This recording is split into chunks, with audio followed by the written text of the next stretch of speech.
Hey everyone, welcome to my YouTube study channel English Mantra by Animesh Sharma and we'll be doing tenses part 2.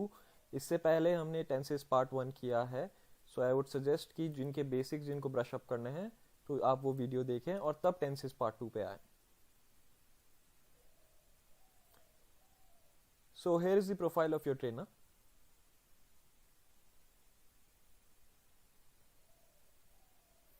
Okay, moving on to the contents, recap of basics and tenses snapshot हमने part 1 में किया था. इस video में हम tenses wise explanation देखेंगे. Hindi to English transition वालों के लिए बहुत इंपॉर्टेंट है, जो पहले हिंदी में सेंटेंस को सोचते हैं फिर इंग्लिश में ट्रांसलेट करते हैं एंड कहीं ना कहीं एक डर या इनिबिशन है कि ये सही होगा नहीं होगा, कहीं हम एम्बैरस तो नहीं हो जाएंगे. सो ट्रस्ट मी, आपकी ये जो भी आपका डर है ये जाने वाला है.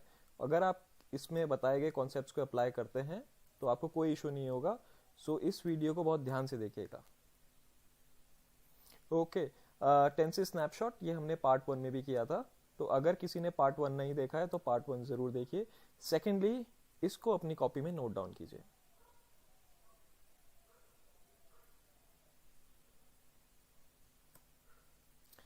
सो coming to the first tense, simple present, जिसे हम प्रेजेंट इंडेफिनिट भी कहते हैं. इसमें क्या होता है, इसमें वर्ब की फर्स्ट फॉर्म यूज होती है.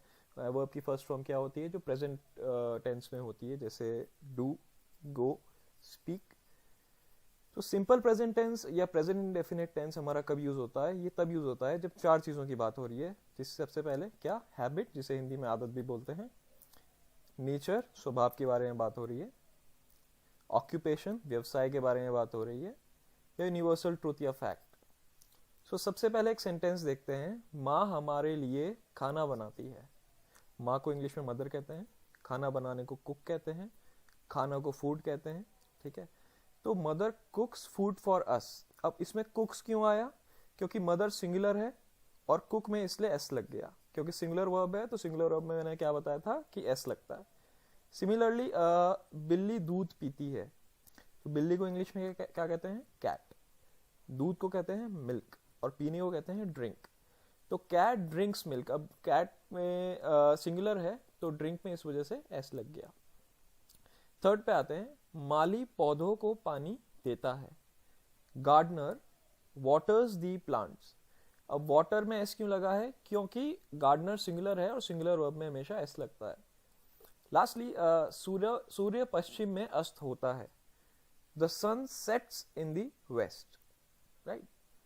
एक और चीज, अगर हम हिंदी टू इंग्लिश ट्रांजिशन कर रहे हैं तो ये सेंटेंसेस आप समझ जाएंगे अगर इनकी एंडिंग ते हो, ती है, ता है, ता हूं, ती हूं से अगर इसकी एंडिंग हो रही है आपके हिंदी वाले सेंटेंस की, तो वो सिंपल प्रेजेंट या प्रेजेंट इंडेफिनिट टेंस में होगा. Right. Okay, so here are some practice questions. इसको आप देखिए. वह हर दिन स्कूल जाता है. माली पौधों को पानी नहीं देता है. Negative sentence. क्या माली पौधों को पानी देता है? ये 3 सेंटेंसेस हैं. वीडियो को 1 मिनट के लिए पॉज कीजिए और इन सेंटेंसेस को इंग्लिश में ट्रांसलेट कीजिए.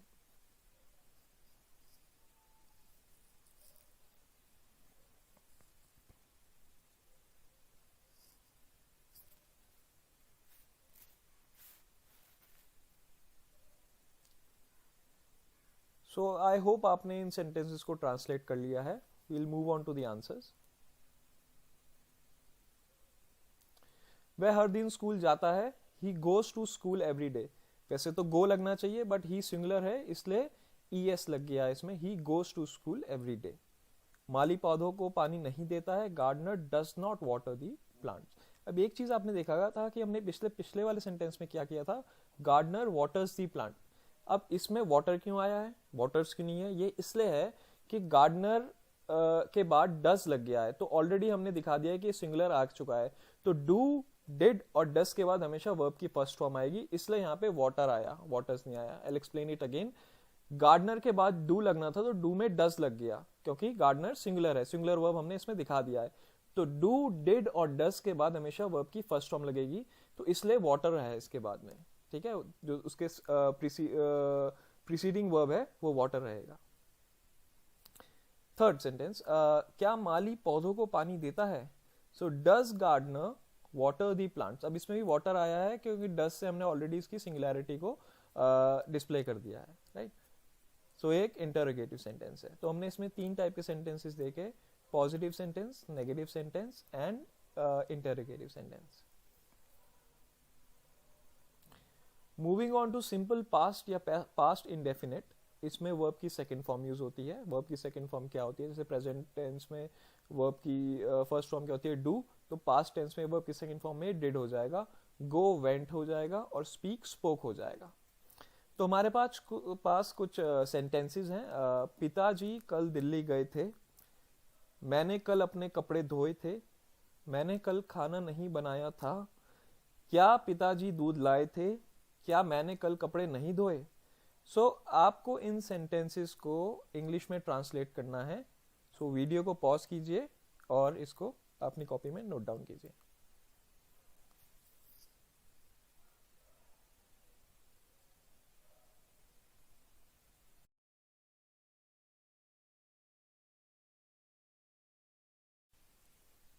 सो आई अज्यूम कि आपने इसके आंसर्स कर लिए हैं, जो क्वेश्चंस आपके सामने हैं। तो अब आंसर्स की तरफ बढ़ते हैं। सो सबसे पहले सेंटेंस है, पिताजी कल दिल्ली गए थे, father went to Delhi yesterday। तो गो नहीं होगा, वर्ब की सेकंड फॉर्म यूज होगी। तो father went to Delhi yesterday। मैंने कल अपने कपड़े धोए थे, आई वर्ब की second form washed my clothes yesterday।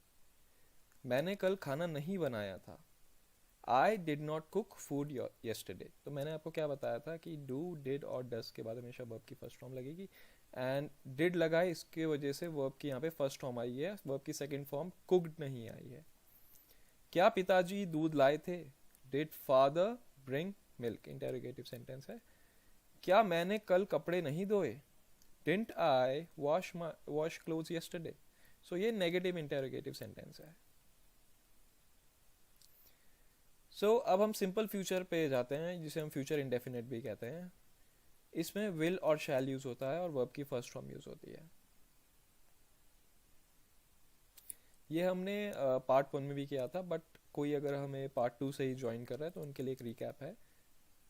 First person मतलब आई या वी, मतलब मैं या हम। सेकंड पर्सन यू मतलब तुम।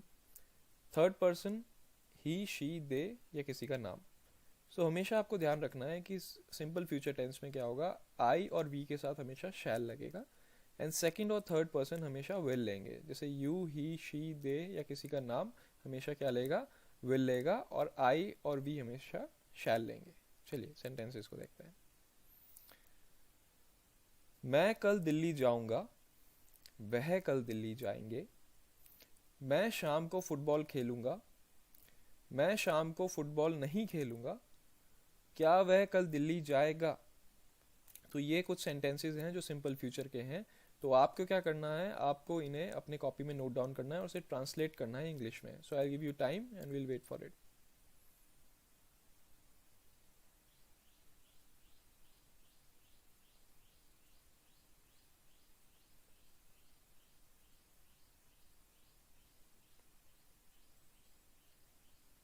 So kindly pause the video if you haven't.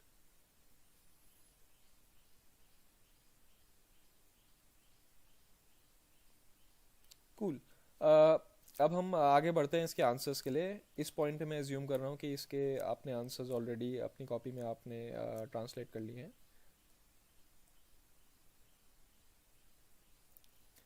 सबसे पहला, मैं कल दिल्ली जाऊंगा, क्योंकि मैं है मतलब आई मतलब फर्स्ट पर्सन, तो आई के साथ क्या लगता है, शैल। आई शैल वर्ब की first form go, I shall go to Delhi tomorrow. वह कल दिल्ली जाएंगे, ही, अब ही के साथ क्या लगेगा, विल लगेगा, क्योंकि सेकंड और थर्ड पर्सन के साथ क्या लगता है, विल। और फर्स्ट पर्सन के साथ क्या लगता है, आई, और वी के साथ लगता है शैल। सो क्योंकि ये ही है third person, he will go to Delhi tomorrow. मैं शाम को फुटबॉल खेलूंगा, क्योंकि मैं है तो शैल लगेगा, I shall play football in the evening. मैं शाम को फुटबॉल नहीं खेलूंगा, आई शैल के बाद नॉट लगेगा, I shall not play football in the evening. ये नेगेटिव सेंटेंस है। क्या वह कल दिल्ली जाएगा? So will he go to Delhi tomorrow, क्योंकि थर्ड पर्सन है तो इस वजह से विल लगा, और इंटेरोगेटिव सेंटेंस है तो विल से स्टार्ट होगा, will he go to Delhi tomorrow. So I hope ये 3 टेंसेस आपके लिए कॉम्प्रिहेंसिव रहे हैं। अब हम कॉन्टिन्यूस टेंस की तरफ जाएंगे. Okay, present continuous tense. Continuous में हम इज एम आर यूज़ करते हैं और वर्ब की फोर्थ फॉर्म जो आईएनजी फॉर्म है, जो कंटिन्यूस चीज़ को बता रही है. जैसे डू होगा तो वर्ब की कंटिन्यूस फॉर्म क्या हो जाएगी, डूइंग हो जाएगा. सो ये 4 सेंटेंसेस हैं. सो इनसे आपको काफ़ी हद तक क्लियर हो जाएगा कि हम इनको ट्रांसलेट कैसे करेंगे. पहला है जो अभी हम कर रहे हैं, हम टेंसेस पढ़ रहे हैं. सेकंड है मैं क्रिकेट खेल रहा हूँ. थर्ड, मैं क्रिकेट नहीं खेल रहा हूँ. एंड फोर्थ इज क्या वह क्रिकेट खेल रहा है. So these are the 4 sentences, and kindly note it down in your copies and translate it in English, and we'll see the answers soon. So hope you pause this video.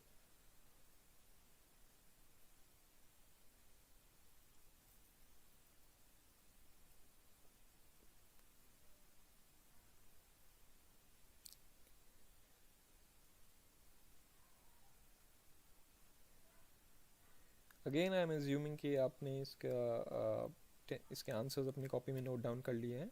So I am moving forward. So present continuous के answers देखते हैं. हम tenses पढ़ रहे हैं. So we, क्योंकि ये plural है तो आर लगेगा. We are studying tenses. मैं क्रिकेट खेल रहा हूँ. सो आई के साथ प्रेजेंट टेंस में क्या लगता है, am. I am playing cricket. मैं क्रिकेट नहीं खेल रहा हूँ, simple. I am not playing cricket, negative sentence. क्या वह क्रिकेट खेल रहा है. Is he playing cricket. So he के साथ इज लगेगा क्योंकि सिंगुलर है. Right. Okay, moving on to past continuous. ये बहुत कॉन्टिन्यूस टेंस सबसे ईजीएस्ट टेंस है. सो इसलिए आपको इसमें ज़्यादा इशू नहीं आएगा. इसके बाद हम इन टेंस कॉन्टिन्यूस और सिंपल टेंस के बाद हमारे नेक्स्ट वीडियो में परफेक्ट टेंस और परफेक्ट कॉन्टिन्यूस आएगा. सो अगर आप इसको सही से समझेंगे तभी आप परफेक्ट कॉन्टिन्यूस को सही से समझ पाएंगे. सो पास्ट कॉन्टिन्यूस में वॉज या वर्ड लगता है प्लस वर्ब की fourth form ING form. Was were और वर्ब की फोर्थ फॉर्म डूइंग. सो हमारे पे 4 सेंटेंसेस हैं. हम टेंसेस पढ़ रहे थे. मैं क्रिकेट खेल रहा था. मैं क्रिकेट नहीं खेल रहा था. क्या वह क्रिकेट खेल रहा था. तो इन क्वेश्चंस को आप अपने कॉपी में नोट डाउन कीजिए और इसे ट्रांसलेट कीजिए. And again I am requesting you to pause the video.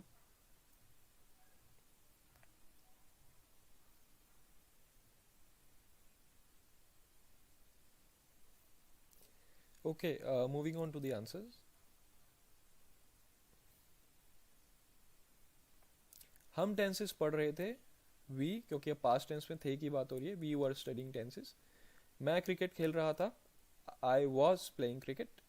मैं क्रिकेट नहीं खेल रहा था, नेगेटिव सेंटेंस है. I was not playing cricket. क्या वह क्रिकेट खेल रहा था, इंटेरोगेटिव सेंटेंस है. वॉज ही प्लेइंग क्रिकेट, तो वॉज से स्टार्ट होगा क्योंकि सिंगुलर है. अगर प्लूरल होता तो वर से स्टार्ट होता. Last tense for this video, future continuous. इसमें will, shall, be plus verb की फोर्थ फॉर्म यूज होगी. सो हमारे कुछ सेंटेंसेस हैं. हम कल टेंसेस पढ़ रहे होंगे. मैं फ्यूचर की बात कर रहा हूँ. मैं कल क्रिकेट खेल रहा होऊंगा.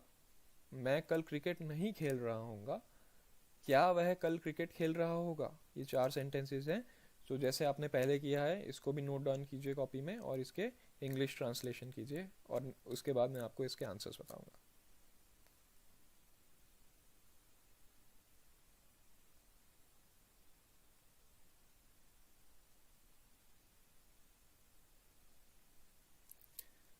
Moving on to the answers.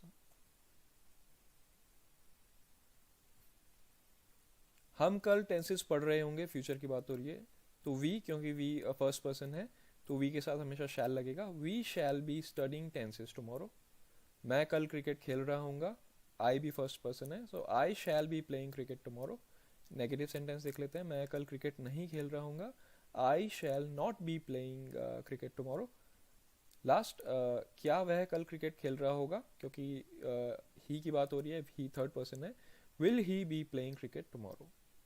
So I hope this was comprehensive. आपको समझ आया होगा जितने भी हमने 6 टाइप के सेंटेंसेस करे हैं. अब लास्ट पार्ट में हम इनका रिकैप देख लेते हैं. सारे सेंटेंसेस आपके इसमें रिवाइज हो जाएंगे. वह हर दिन स्कूल जाता है, प्रेजेंट सिंपल प्रेजेंट में है। ही गो वर्ब की फर्स्ट फॉर्म, और क्योंकि सिंगुलर है ही इस वजह से इसमें ES लग गया। He goes to school every day. वह कल स्कूल गया था, तो क्योंकि सिंपल पास्ट की बात हो रही है तो गो को वेंट हो जाएगा। He went to school yesterday. वह कल स्कूल जाएगा, ये सिंपल फ्यूचर की बात हो रही है, और ही क्या है हमारा, ही हमारा थर्ड पर्सन है, तो ही के साथ विल लगेगा। He will go to school tomorrow. वह विद्यालय जा रहा है, present continuous, he is going to school. वह कल स्कूल जा रहा था, पास्ट कॉन्टिन्यूस की बात हो रही है, he was going to school yesterday. वह कल स्कूल जाएगा, फ्यूचर कॉन्टिन्यूस जो अभी हमने रिसेंटली पढ़ा है, he will be going to school tomorrow. So I hope आपको ये वीडियो अच्छा लगा होगा, और अब हम इसके पार्ट 3 को देखेंगे। Wait for this part 3 and I will be making this coming video shortly. So stay tuned. Thank you for your time and have a nice day. Bye bye.